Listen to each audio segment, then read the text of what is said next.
नमस्ते बच्चों, सबको नमस्कार। ராம் ராம் சப்கோ. இன்றைக்கி நான் வந்து என்ன நடத்த போகிறேன்னா திருப்தகாமா, புரியுதாம்மா? அதாவது பிரவீன் உத்ராதில் பேப்பர் 3ல் திருப்தகா அப்படின்ற ஒரு கொஷின்மா. ஆக்சுவலாக திருப்தகாவில் பார்த்தீங்கன்னா 1 to 8 மொத்தம் ஒரு 8 லெசன் இருக்கு இல்லையா? அதாவது அது வந்து 50 போர்ஷனில் வருது. அது எழுதுனது வந்து லேக்கக் வந்து ரைட்டர் வந்து டாக்டர் குலாப் ராய். குலாப் ராய்ன்றது வந்து ஒரு எஸ்ஏயிஸ்ட்மா. அவர் அதாவது என்ன சொல்கிறது, நிபந்தக்கார் அப்படின்வாங்க. நிபந்தக்காரனா கட்டுரையாளர், எஸ்ஏயிஸ்ட். இவர் எழுதின திருப்தகால 1லேருந்து 8 வரையும் இம்பார்ட்டன்ட். இது 50% போர்ஷனில், புரியுதாம்மா? இதில் ஆக்சுவலாக 6 கொஷின் வரும். 2 நம்ம எழுதணும். அது 2க்கு 30 மார்க். ஓகேவா? பெரிய பெரிய கொஷின் எல்லாமே. சரி, இப்போ வந்து ஹிந்தி கவிதா மே ராஷ்ட்ரிய விசார்தாரா. ஹிந்தி கவிதா மே ராஷ்ட்ரிய விசார்தாரா என்னது? அதாவது அந்த நேஷ்னல் ஸ்ட்ரீம் இருக்கு இல்லையாம்மா, அதாவது நேஷ்னல் கான்சியஸ்னஸ்ன்னு சொல்லுவாங்கள்ல, அதாவது நம்மளோட நேஷ்னல் இன்டெகிரேஷன், இந்தியா அப்படின்ற ஒரு எண்ணம், ஒருமைப்பாடு, அது பற்றிய விஷயம் வந்து ஹிந்தி கவிதாவில் எப்படி நமக்கு கிடச்சிது, நம்ம ஹிந்தி கவிதாவோட ரோல் என்ன, இதெல்லாம் கொடுத்தது எந்தளவுக்கு கொடுத்தாங்க அப்படின்றது தான் நம்ம பார்க்க போகிறோம். ஆக்சுவலாக இதனோட ரூப்ரேக்கா எழுதணுமா. இந்த கட்டுரையோட ரூப்ரேக்கான்றது என்னதுன்னா குறிப்பு சட்டம் எழுதுறீங்கல்ல, அது மாதிரி அதை வந்து அவுட்லைன், அதை பற்றி அவுட்லைன் எழுத போகிறீங்க, புரியுதாம்மா? அதாவது ரூப்ரேக்கா தேத்தே ஹுயே நிபந்த லிக்கியே அப்படின்னா அந்த எஸ்ஸே எழுதணும். ஓகே, இது வந்து ஃபஸ்ட்டு பூமிகாமா, அதாவது இதனோட பிரஸ்தாவனா, முன்னுரை. அதாவது ஏக் பாஷா கி சம்ருத்திமா உஸ் தேஷ் கி சாகித்ய और राष्ट्रीय विचारधारा पर ही आधारित है. ஒரு லாங்குவேஜ்னா அந்த லாங்குவேஜ், புரியுதாம்மா? அந்த லாங்குவேஜோட ப்ராஸ்பாரிட்டின்னு சொல்லல, எவ்வளோ செழுமையானது ஒரு மொழி அப்படின்னா அந்த மொழியில் எவ்வளோ இலக்கியங்கள் இருக்குன்னு தமிழ் ஏன் செழுமையானது, செந்தமிழ் ஏன் சொல்கிறாங்க, ஏன்னா அவ்வளோ இலக்கியங்கள் இருக்குது இதில். அதே மாதிரி தான் இதுலேயும் வந்து ஒரு மொழியோட வளமை வந்து அந்த மொழியில் அந்த எவ்வளோ இலக்கியங்கள் இருக்குன்றதை வச்சு தான் இது பண்ணுவாங்க. அப்போது சாகித்ய அப்புறம் ராஷ்ட்ரிய விசார்தாரா பர் ஹி ஆதாரித்த, அதாவது நாட்டு பற்றும் அதில் இருக்கணும், புரியுதாம்மா? அதாவது ஒரு நாட்டை வந்து முன்னிறுத்தியும் அதில் நிறைய விஷயங்கள் எழுதியிருக்கணும், ஒருமைப்பாடும் இருக்கணும், புரியுதாம்மா? நிறைய இலக்கியங்களும் படைக்கப்பட்டிருக்கணும். அப்போ தான் அந்த ஒரு மொழி வந்து வளமையான மொழின்னு சொல்லுவாங்க, புரியுதாம்மா? அப்போது அதை பேஸ் பண்ணி தான் ஆதாரித்துன்னா, அதை பேஸ் பண்ணி தான் வந்து ஒரு மொழியோட வளர்ச்சி, ஒரு மொழி வந்து செம்மொழியா அப்படின்றது.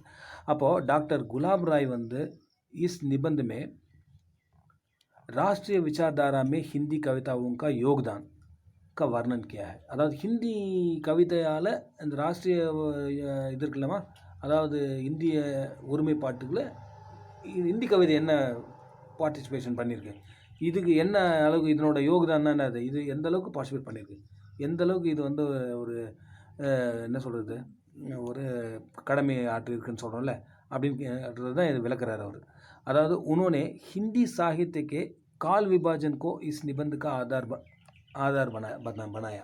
அவர் இதுக்கு என்ன பண்ணார்னா, அந்த ஹிந்தி சாகித்யக்கு கால் விபாஜன் ஒன்று இருக்குமா, அதாவது age division of Hindi literature அப்படின்னு ஒரு விஷயம் இருக்குது. அதாவது நம்ம வந்து வீர்காத்தா கால், அதுக்கப்புறம் பக்தி கால், ரித்தி கால், ஆதுனிக் கால் அப்படின்னு சொல்லிட்டு கால் விபாஜன் பண்ணி வச்சுருக்காமா. ஏஜ் அதாவது டிவிஷன் பண்ணி வச்சுருக்கான் ஹிந்தி சாகித்யத்தை, லிட்ரேச்சரை. ஸோ அதை தான் வந்து பேஸ் பண்ணி இவர் எழுதுகிறார். அதாவது டாக்டர் குலாப் ராய் வந்து ஹிந்திக்கு பிரசித்த நிபந்தக்காரர், புரியுதாம்மா? இவர் வந்து ஹிந்தியோட ஃபேமஸ் இது என்னது எஸ்ஏயிஸ்ட்டுமா இவர். ஓகே, இப்போ வந்து வீர்காத்தா கால் அப்படி அதை பார்க்க போகிறோம். வீர்காத்தா கால் என்ன நடந்ததுன்னா, ஏக் பாஷா கி சாகித்ய கி சஃபலதா வந்து உஸ்கி शुद्धता और संघर्षता पर निर्भर है. புரியுதாம்மா? ஒரு சாகித்யம்னா, ஒரு இலக்கியம் அப்படின்னா, அந்த மொழியில் இலக்கியம் படைக்கணும்னா அந்த இலக்கியத்தில் வந்து எவ்வளோ ஒரு தீவிரம் இருக்குது, என்ன அது எவ்வளோ சங்கர்ஷம், அதாவது ஸ்ட்ரகிள், எஜிடேஷன் இதெல்லாம் இருக்குது அப்படின்றது தான் பற்றி தான் அந்த மொழி, அதாவது வெற்றி இருக்குது, புரியுதா? அந்த மொழியோட வெற்றி இருக்குது. அப்போது வீர்காத்தா காலில் பார்த்தீங்கன்னா தேஷ்பக்திக்கா அபாவ் தான்.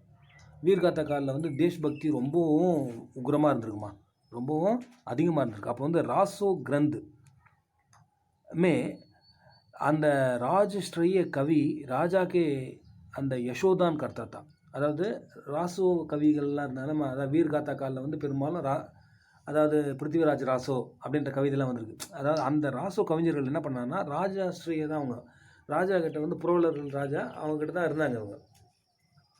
அப்போது அவங்களோட அமைச்சர்களாக இருந்ததால் அவங்க என்ன பண்ணாங்கன்னா ராஜாவோட அந்த யசோகான் அவரை ஃபேமஸாக புரியுதமா அவரை புகழ்ந்து பாடுறது தான் இவங்களோட வேலை.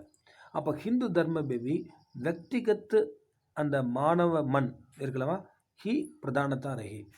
அப்போ ஹிந்து தர்மத்துலேயும் என்னதமாச்சு व्यक्तिगत இது மாணவ மண் அப்படின்னா என்னதமா அதாவது பர்சனலாக அதாவது என்ன சொல்ல ஹீரோ வர்ஷிப்னு சொல்லுவாங்கம்மா. ராஜாவை வந்து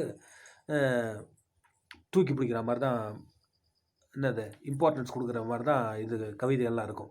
இப்போ அந்த இது ராசோ இது சொன்னல என்னது பிருத்திவிராஜ் ராசோ அதில் வந்து பிருத்திவிராஜை பற்றிய கவிதைகள் பிருத்திவிராஜை பற்றியோட அதாவது ஒரு ராஜ்புத் அவர் ராஜஸ்தானில் ஒரு மன்னர் அவர் புரியலமா அவரை பற்றிய கவிதைகள் அந்த மாதிரி தான் இருக்கும் ஃபுல்லாக. அப்போது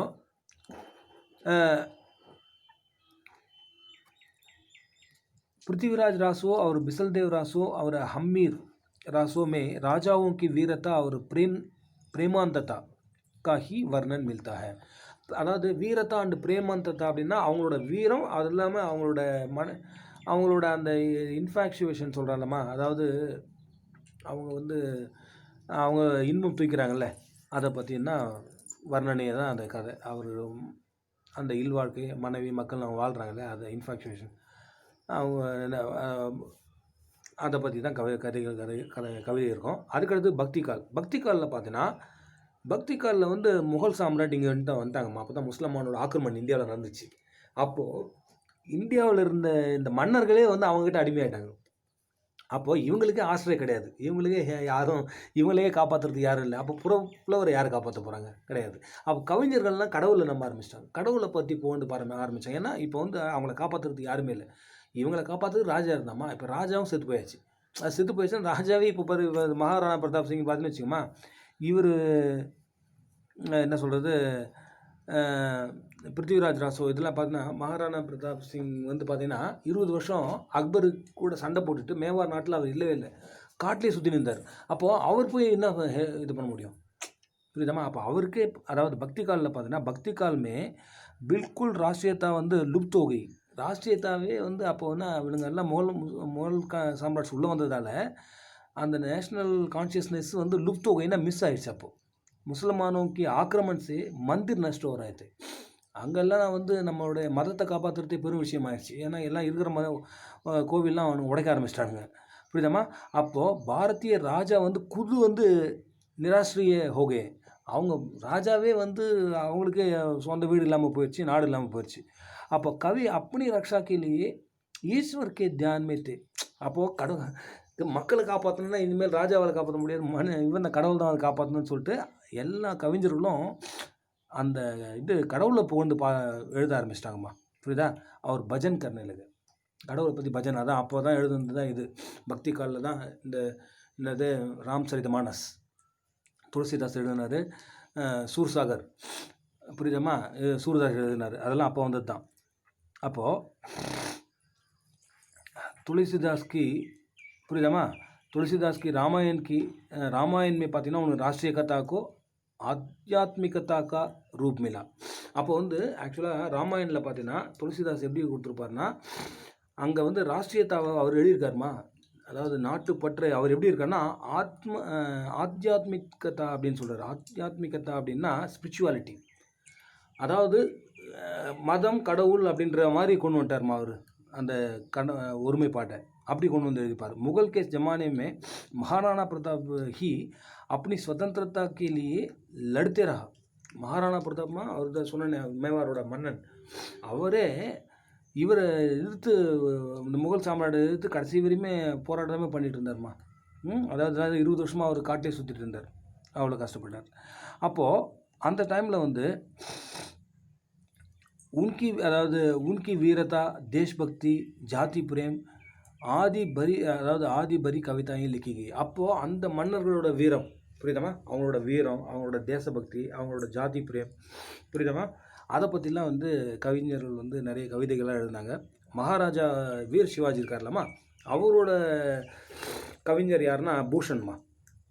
அவர் என்ன பண்ணார்னா அவர் வந்து சிவாஜி டைமில் வந்து அவுரங்கசீப் பிரச்சனை நிறைய இருந்தது. அப்போ வந்து அவர் வந்து ஹிந்துக்கள் அப்படியெல்லாம் ஒன்றா சேர்க்குறாரு. யார்? வீர சிவாஜி மராட்டியத்தில்.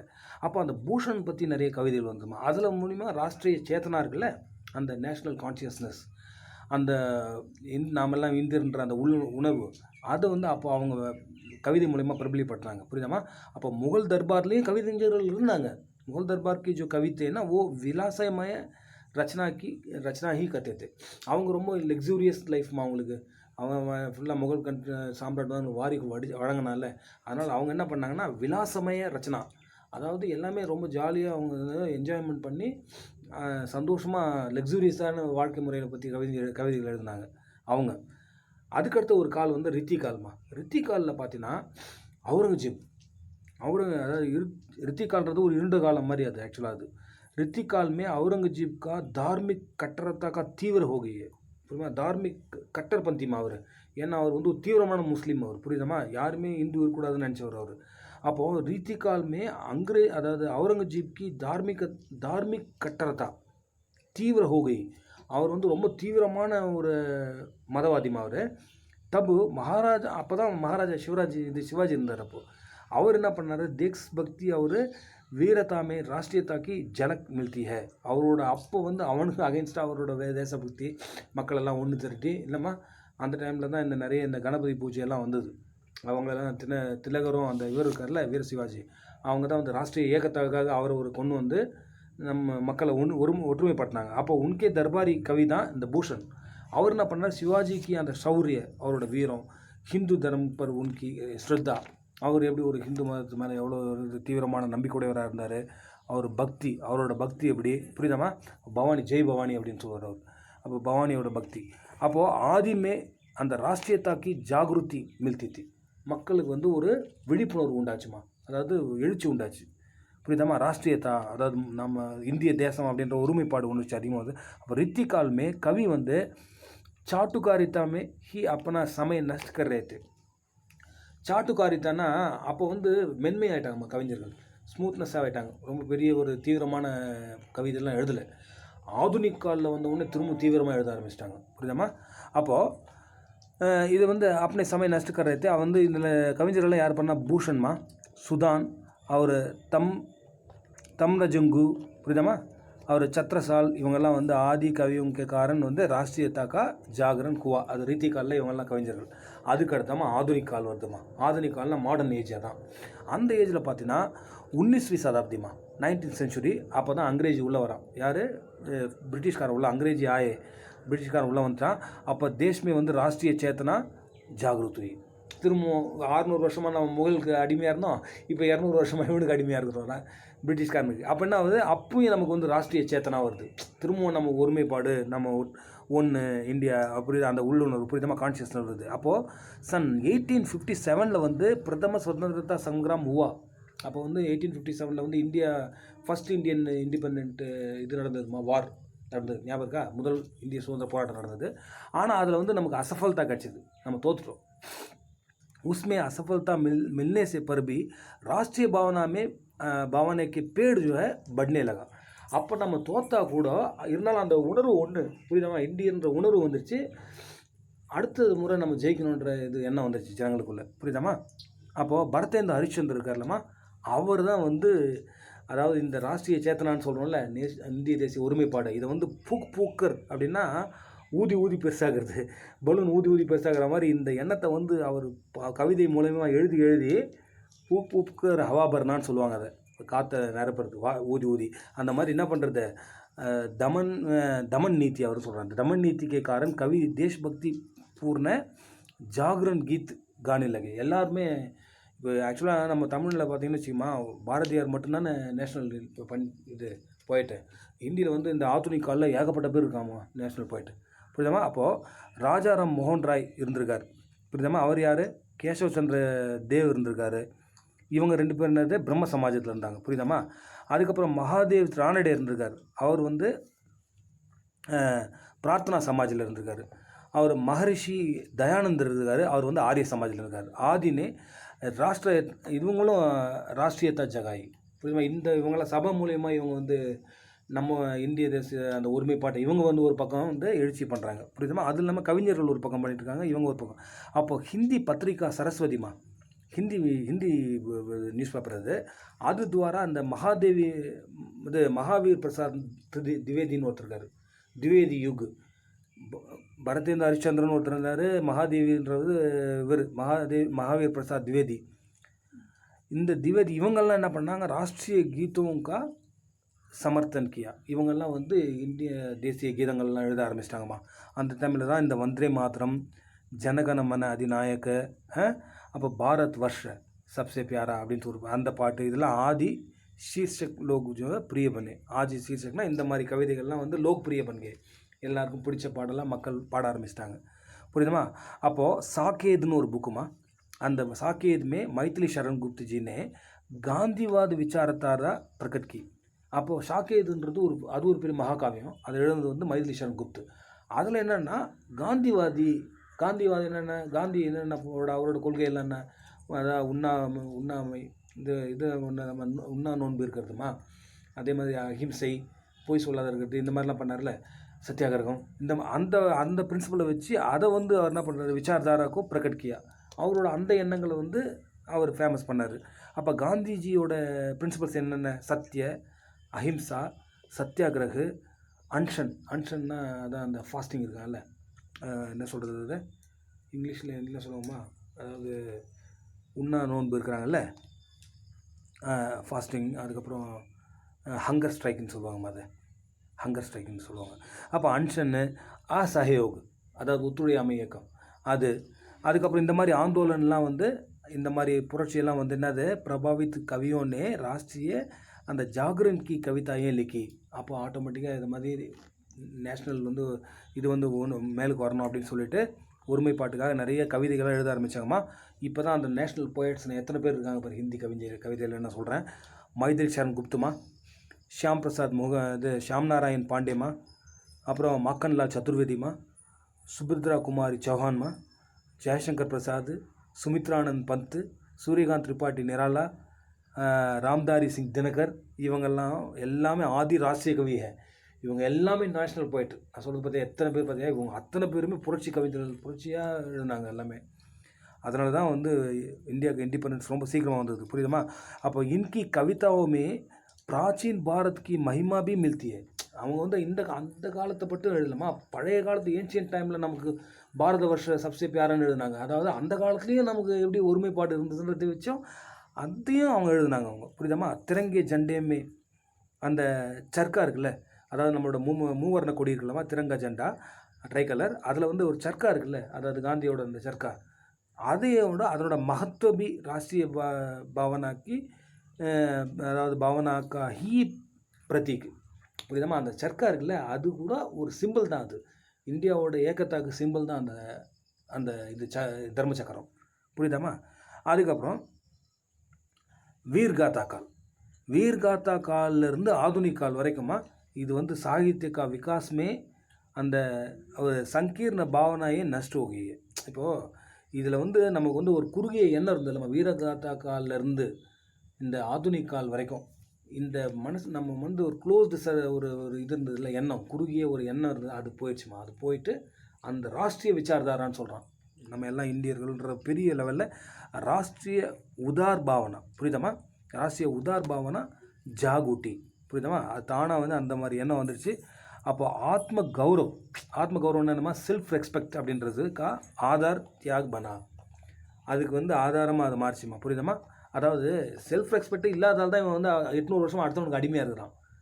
அவன் வந்து இந்த மாதிரி எண்ணம் வரும்போது ஆட்டோமேட்டிக்காக அவன் வந்து ஃப்ரீடம் வேணும், நம்ம வந்து உண்மையாக நம்ம வந்து ஒரு ரிப்பப்ளிக்காக இருக்கணும் இந்தியா அப்படின்னு ஆசைப்பட ஆரம்பிச்சு. அப்புறம் அது இது இப்போ வந்து உபசங்கார்னா முடிவுரை, இது முடிப்போம் அந்த கவிதை. அதாவது சாகித்ய சமாஜிக்கா தர்பன்காக, சாகித்யன்றது என்னதுமா, அதாவது ஒரு சொசைட்டியோட கண்ணாடின்னு சொல்லியிருக்கோம்மா. லிட்ரேச்சர் வந்து ஒரு சொசைட்டியோட கண்ணாடி, சொசைட்டியில் என்ன ஹல்ச்சல் நடக்குமோ அது வந்து லிட்ரேச்சரில் நடக்கும், புரியுதாமா? அப்போ சாகித்யம் வந்து சமாஜிக்கா தர்பன், அதாவது இதனோட சமுதாயத்தோட கண்ணாடி வந்து சாகித்யம் தான், லிட்ரேச்சர் தான். அப்போ ஹிந்தி சாகித்யக்கே சாரோं काल के, அதாவது साहित्य इस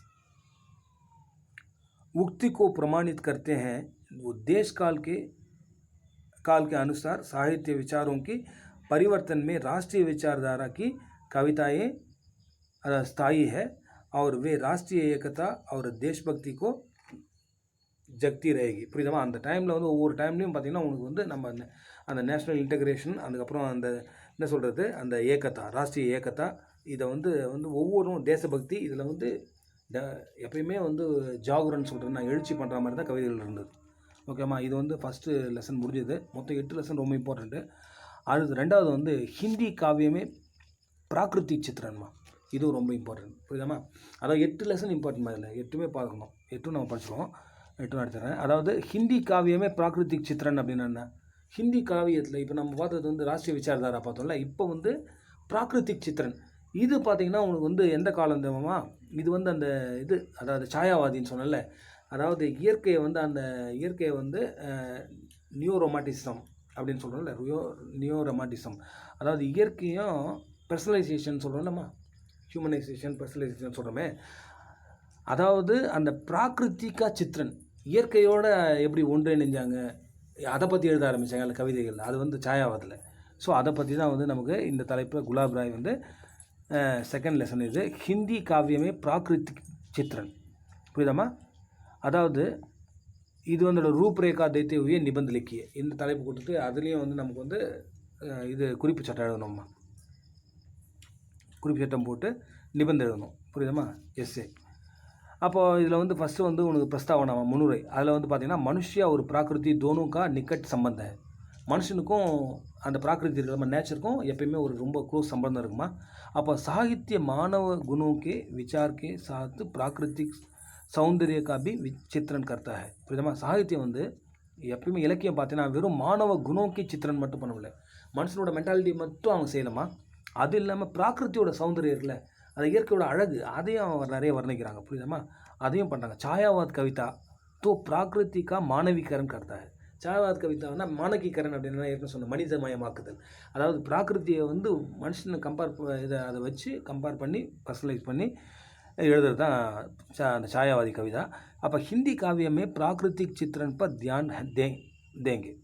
புரியுதா. இப்போ வந்து ஹிந்தி காவியத்தில் வந்து பிராகிருத்திக் சித்திரன் இருக்குல்ல, அதாவது இந்த இயற்கையை எப்படி அவங்க வர்ணிச்சிருக்காங்க அப்படின்றது தான் இப்போ நம்ம பார்க்க போகிறோம். இப்போது நிபந்துக்கே லேखक இந்த டாக்டர் குலாப் ராய் வந்து ஹிந்திக்கே பிரசித் நிபந்தக்காரக்குமா இவர். புரியுதாமா. இவர் வந்து ஒரு பெரிய ஆலோசக, இதிகாஸ்கார், அதாவது ஹிஸ்டோரியன் சொல்லுவாங்க, இதிகாஸ்கார். இது நிபந்தக்காரன்றது வந்து என்ன சொல்கிறது, அதாவது எஸ்ஏஎஸ்ட் அப்படின்வாங்க. புரியுதாமா. அப்போது பிராகிருத்திகா சித்திரன் கே ரூப், பிராகிருத்திக் சித்திரன் का रूप ना அதை பற்றி சொல்கிறோம்மா. ஃபஸ்ட்டு பிராகிருத்திக் சித்திரன்னா என்ன அப்படின்னு சொல்கிறேன். அதாவது பிராகிருத்திக் சித்திரன் வந்து சாமானிய ரூப் சே 2 प्रकार के होते हैं. இப்போது இயற்கையை வர்ணிக்கணும்னா அதுக்கு வந்து அதை வந்து 2 விதமாக வர்ணிக்கலாம். 2 விதமாக வந்து நம்ம வர்ணிக்கிறாங்க. ஒன்று வந்து ஆலம்பன்மா, ஆலம்பன் கா ரூப் है और दूसरा வந்து உத்திப்பன் கா ரூப் है. ஒன்று ஆலம்பன் சொல்கிறான், இன்னொன்று வந்து உத்திப்பன் அப்படின்னு சொல்கிறான். ஓகேவா.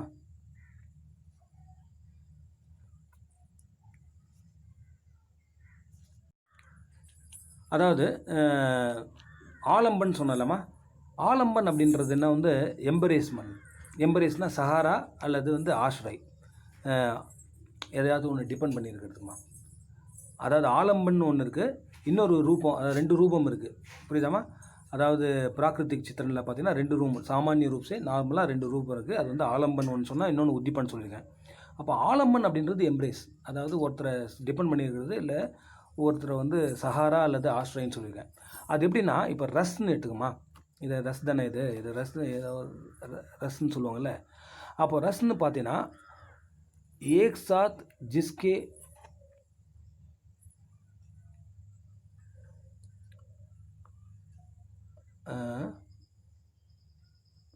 அதாவது ரஸ்கா உற்பத்தி ஹோத்தி ஹே. புரியுதாமா. அது வந்து பார்த்திங்கன்னா இப்போ வந்து சப்போஸ் நம்ம வந்து ஒரு ரஸில் பார்த்தீங்கன்னா ஏக் விபாக், அது வந்து ஒரு விபாகமா, ஒரு டிபார்ட்மெண்ட்டு, ஜிஸ்கே ஆலம் சே அது ரஸ்கி உற்பத்தி ஹோத்தி, அதாவது அந்த ரசம் வந்து உற்பத்தி ஆகுதுன்னு வச்சுக்கோமா. ஃபார் எக்ஸாம்பிள் வந்து இங்கே ஸ்ருங்கார் ரசம்னு சொல்லிட்டு வச்சுக்கோமா. ஸ்ருங்கார ரசத்தில் பார்த்தீங்கன்னா வந்து நாயக் நாயிகா அவங்க தான் வந்து அந்த ரசம் உருவாகிறதுக்கு காரணம். அதே மாதிரி வீர் रस्म பார்த்தீங்கன்னா शत्रु இல்லை शत्रु से संबंधित कोई वस्तु होगा ना, அவன் சத்ருவோட சம்பந்தமான ஏதாவது பொருள், அதாவது அந்த பொருளை வச்சு நமக்கு அந்த ரசம் ஃபார்ம் ஆகும், அந்த உணர்வு வரும். இந்த மாதிரி அப்போ அதை வச்சு தான் அதை தான் ஆலம்பன் அப்படின்னு சொல்கிறான். ஒன்று டிபெண்ட் பண்ணியிருக்குது. இன்னொன்று வந்து உத்திப்பன் அப்படின்னா electrical stimulation of the brain அப்படின்றாமா. இப்போ நம்மளை டக்குன்னு ஒரு எறும்பு கடிக்குது, நம்ம அந்த அந்த இடத்த நம்ம தட்டி விடுறோம், சொரிஞ்சு விடுறோம், அந்த எறும்பு தள்ளி விடுறோம், இல்லை அது ஆட்டோமேட்டிக்காக நடக்குது இல்லைவா? அதுதான் வந்து என்ன சொல்கிறாங்க, அதாவது electrical stimulation of the brain அப்படின்னு சொல்கிறாங்க. அது வந்து உத்திப்பன் தானாகவே இயற்கையாக இயல்பாகவே நடக்கிறது. அவள் பிராகிருத்திகா சுத் ரூப்மே வர்ணன் கர்னா ஆலம்பன். பிராகிருத்தியை வந்து சுத் ரூப்ஸே நல்ல சுத்தமான ரூபத்தோட நம்ம வர்ணனை பண்ணோம்னா அது வந்து ஆலம்பன் அப்படின்னு சொல்கிறோம். இப்போ ஹமாரே அதாவது ரசோங்கோ अदावद उद्दीप्त या तीव्रता या प्रेरित करने का रूप है उद्दीपन. अदावद प्रेरित करने का रूप வந்து उद्दीपन சொல்கிறோம் இல்லையாம்மா, புரியுதாம்மா? அதாவது रसों को उद्दीप्त या तीव्रता या प्रेरित करने का, அதாவது இன்ஸ்பயர் ஆகிறது, புரியுதாம்மா? का रूप को அந்த रूप தான் வந்து उद्दीपन சொல்கிறோம். அப்போ हिंदी साहित्य में आलम्बन रूप को मानने वाला कवि வந்து ஆச்சாரிய சுக்லாஜிமா. ஆச்சாரிய சுக்லாஜின்றது வந்து பண்டித்து ராம்சந்திர சுக்லாமா. ராம்சந்திர சுக்லா வந்து சுக்லாஜின்னு சொல்லுவாங்க. அவர் பந்த்ஜின்னு சொல்கிறாங்க. பந்த்ஜின்றது யார்? சுமித்ரானந்தன் பந்த், புரியுதாமா? பந்த்ஜி சுக்லாஜி அப்படின்னு சொல்கிறாங்க. ஆக்சுவலாக ஃபுல் நேம் தெரிஞ்சுக்கணும் நம்ம ஒன்று. ஆச்சாரியன்ற சுக்லாஜின்றது பண்டித் ராம்சந்திரன் சுக்லா. அதுக்கப்புறம் இது பந்த்ஜின்றது வந்து சுமித்ரானந்த் பந்த், புரியுதாமா? இவங்க தான் வந்து அதாவது ஆலம்பன் ரூப்பை வந்து मानने वालामा அதை ஒத்துக்கிறவங்க. அதுக்கப்புறம் பார்த்தோன்னா அதாவது छायावाद के समर्थी और रहस्यवादी कवि வந்து प्राकृतिक में परमात्मा के वर्णन का दर्शन करते हैं. प्राकृति में परमात्मा का दर्शन करते हैं ना, நேச்சுரலில் வந்து கடவுள் இருக்கிறான்ற மாதிரி அவங்க நினைக்கிறாங்க. யாருன்னா அதாவது யாருன்னா அந்த छायावादी அப்புறம் ரகசியவாதி சமர்த்தினா அதை வந்து ஒத்துக்கிறாங்கல்ல, அதனோட சமர்த்தனம் பண்ணுறவங்க, அதை டிபெண்ட் பண்ணுறவங்க இதை மாதிரி நினைக்கிறாங்க. அதாவது பிராகிருத்தியில் வந்து பரமாத்மாக்க தர்ஷன், கடவுளை இயற்கையில் கடவுளை பார்க்குறாங்கம்மா அவங்க. அப்போது உத்திப்பன் ரூப்மே லிக்னே வாலா கவி வந்து யாருன்னா சேனாபதிமா. உத்திப்பன் ரூப்பில் எழுதினவர் வந்து சேனாபதி.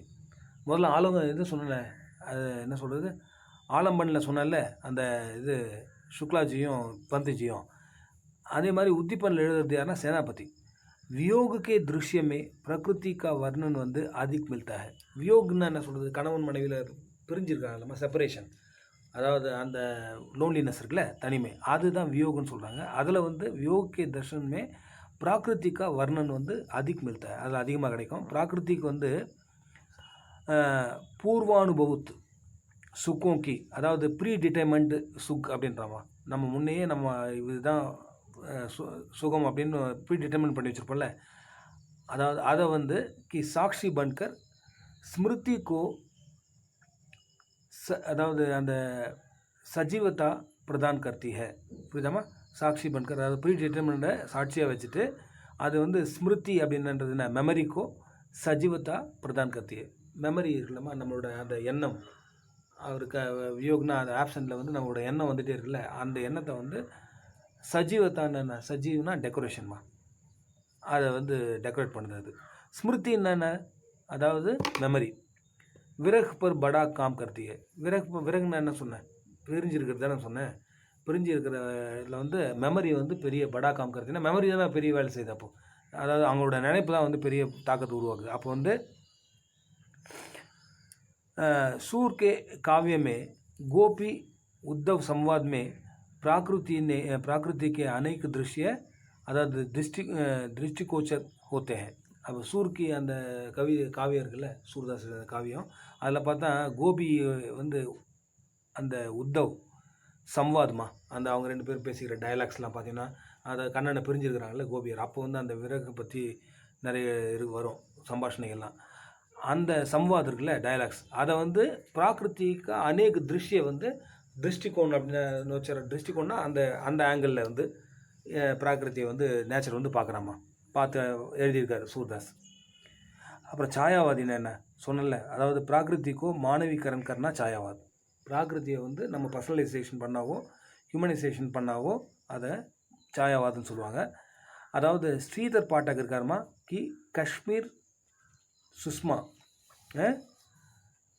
இஸ்கா உதாரண புரியுதாம்மா. அதாவது காஷ்மீரி அந்த காஷ்மீர் சுஷ்மா இருக்குல்லம்மா சுஷ்மா, அது வந்து அவர் எழுதின புக்கு. இது யார் எழுதுனது? சாயாவாத் கவிஞர் வந்து ஸ்ரீதர் பாட்டக் எழுதுனது புரியுதாம்மா. அதுக்கு வந்து சரியான உதாரணம் தான். அப்போ மகாதேவி வர்மா இருக்கார்லம்மா, महादेवी वर्मा, जयशंकर प्रसाद, सुमित्रानंदन पंत, सूर्यकांत त्रिपाठी निराला आदि ने प्रमुख को आदि जो है प्रकृति को अनेक रूपों में चित्रण किया है. प्रथम इवंग தான் வந்து அந்த சாயாவாதி கவிஞர்கள்மா. யார் யாருன்னா மகாதேவி வர்மா, ஜெயசங்கர் பிரசாத், சுமித்ரானந்த் பந்த் புரியுதாம்மா. இவங்க எல்லாமே இதெல்லாம் இவங்க வந்து சாயாவாதி கவிஞர்கள்.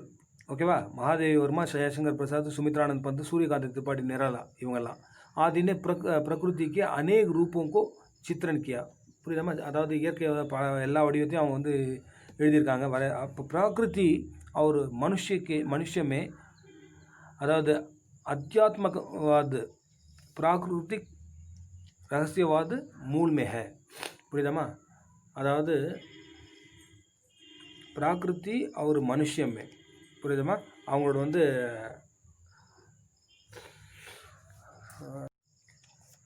அதாவது प्राकृति और मनुष्य में आध्यात्मवाद प्राकृति அதாவது प्राकृतिक रहस्यवाद मूल में है. புரியுதாம்மா. அதாவது ஸ்பிரிச்சுவாலிட்டின்றது அதாவது ஆன்மீகம்ன்றது வந்து அந்த பிராகிருத்திக் ரகசியவாதோட மூலமா, அதுதான் வந்து சோர்ஸ். புரியுதாம்மா. அதுக்கு அடுத்தது हिंदी साहित्य के अन्य कालों में प्रकृति की ओर विशेष ध्यान न रहा. இப்போ மற்ற காலம்லாம் பார்த்தோன்னா நிறைய காலங்கள் சொன்னலமா, அதாவது அதில் பார்த்தோன்னா பிராகிருதிக்கு ஓர் வந்து விசேஷ் தியான் नहीं रहा. அதாவது அவங்க வந்து நேச்சரை பற்றி வேறு யாரும் அதிகமாக எழுதலாமா, சாயாவாத் கவிஞர்கள் மட்டும்தான் எழுதியிருக்காங்க. அந்த மாதிரி சாயாவாதி कवियों में प्राकृतिक वर्णन வந்து சரசதா ஆயி அப்படின்றார். அதாவது அவங்கள வந்து ரொம்ப சாயாவாதி கவிஞர்கள் வந்து பிராகிருத்தியோட வர்ணன் பார்த்தீங்கன்னா ரொம்ப இன்ட்ரெஸ்டிங்காக எழுதியிருக்காங்க. ரோச்சக் வர்ணன் அப்படின்வாங்க, ரோச்சக் அப்படின்வாங்க. மற்ற யுகத்தில் வந்து இந்த அளவுக்கு அவங்க வந்து யாரும் செய்யலை. அதே மாதிரி சாயாவாதி கவிஞர்கள் வந்து வெஸ்டர்ன்லேருந்து வந்தது மாதிரி டாகூர்லாம் யார் இம்ப்ரெஸ் ஆகிருக்குன்னா வேர்ட்ஸ்வர்த்தில், வில்லியம் வேர்ட்ஸ்வர்த் இங்கிலாந்து கவிஞர், அவர் சாயாவாதி. அதாவது அவரோட அந்த மெத்தடில் தான் எழுதுவாங்க எல்லாம். அதுக்கப்புறம் பந்த்ஜியோட கவிதையில் நிறைய பார்த்தீங்கன்னா இது சாயாவாதி கவிஞர்மா. அவர் வந்து அதாவது மானவிய பாவனாயை வந்து நிறைய எழுதியிருப்பார். மனுஷனோட ஃபீலிங் வந்து இயற்கையோட இது பண்ணி. आधुनिक काल में राष्ट्रीय कवि வந்து के काव्य में प्राकृतिक वर्णन मिलते हैं. இப்போது ஆதுனிக் கால்னு பார்த்தீங்கன்னா மாடர்ன் ஏஜ்னு சொல்லல, இதில் வந்து மைத்திரி சரண் கொடுத்துருக்காரு.